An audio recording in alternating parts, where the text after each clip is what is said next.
కోనరావుపేట మండలంలోని రామన్నపేట గ్రామంలో ఈ రోజు ప్రధానమంత్రి శ్రీ నరేంద్ర మోదీ నిర్వహించిన మాన్ కీ బాత్ కార్యక్రమం 123వ ఎపిసోడ్ కార్యక్రమంలో ముఖ్య అతిథిగా భారతీయ జనతా పార్టీ ఇన్ఛార్జ్ చెన్నమనేని వికాసరావు పాల్గొన్నారు. ఈ సంఖ్యలు బోడోల్యాండ్ లో పెద్ద మార్పు తాలూకు కథలను వినిపిస్తున్నాయి. బోడోల్యాండ్ ఇప్పుడు దేశంలోని క్రీడాపటంలో ఆటల మ్యాప్లో తన మెరుపుని మరింత పెంచుకుంటోంది. కోనరావుపేట మండలంలోని రామన్నపేట గ్రామంలో నరేంద్ర మోడీ గారి మన్ కీ బాత్ కార్యక్రమం సామాజిక వీక్షణ జరిగింది. గ్రామస్తులు మరి ఈ కార్యక్రమం విన్నారు.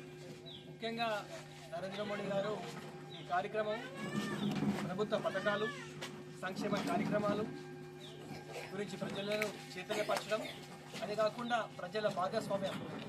భారతదేశంలో మరి వివిధ రాష్ట్రాలు, ఎన్నో గ్రామాలు, కోట్ల మంది ప్రజలు ఒకటేసారి నరేంద్ర మోడీ గారు మాటలు వింటుంటే భారతీయత స్ఫూర్తి రావాలని, వారిని చైతన్యపరిచి దేశ నిర్మాణంలో యువజనులు ముందుకు రావాలని ఇలాంటి కార్యక్రమాలు వారు చేస్తున్నారు.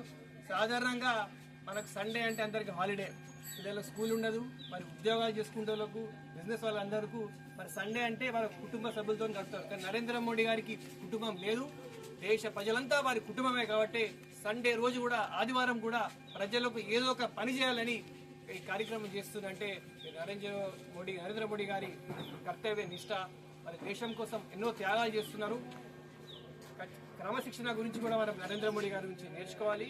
కర్తవ్య నిష్ట, ఖచ్చితంగా ఒక కర్మయోగి, మన కోసం ఎన్నో త్యాగాలు చేస్తున్నారు. మనందరం స్ఫూర్తి చెంది నరేంద్ర మోడీ గారు చెప్పే మాటలు, స్వచ్ఛ భారత్ కావచ్చు, బేటీ బచావో బేటీ పడావో కావచ్చు, ఇలాంటి ఎన్నో ప్రోగ్రామ్స్ మనం తీసుకొచ్చి పిల్లలు కూడా చెప్పి దేశం ముందుకు పోయే కార్యక్రమం మనం చేయాలి. ముఖ్యంగా ఈ ఎపిసోడ్ మరి నరేంద్ర మోడీ గారు ఎమర్జెన్సీ జూన్ 25న మరి నిరంకుశ పాలనలాగా ఎమర్జెన్సీ విధించి రాజ్యాంగం హత్య చేయబడిందని ఈ ఎపిసోడ్లో నరేంద్ర మోడీ గారు గుర్తు చేశారు.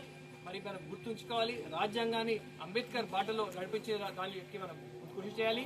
ఈ నిరంకుశత్వం రాకుండా మన ప్రజలందరూ అంబేద్కర్ గారు చెప్పినట్టు సోదర భావంతో మన దేశ నిర్మాణంలో మన అందరూ నడవాలని కోరుతూ మీకు అందరికీ ధన్యవాదాలు.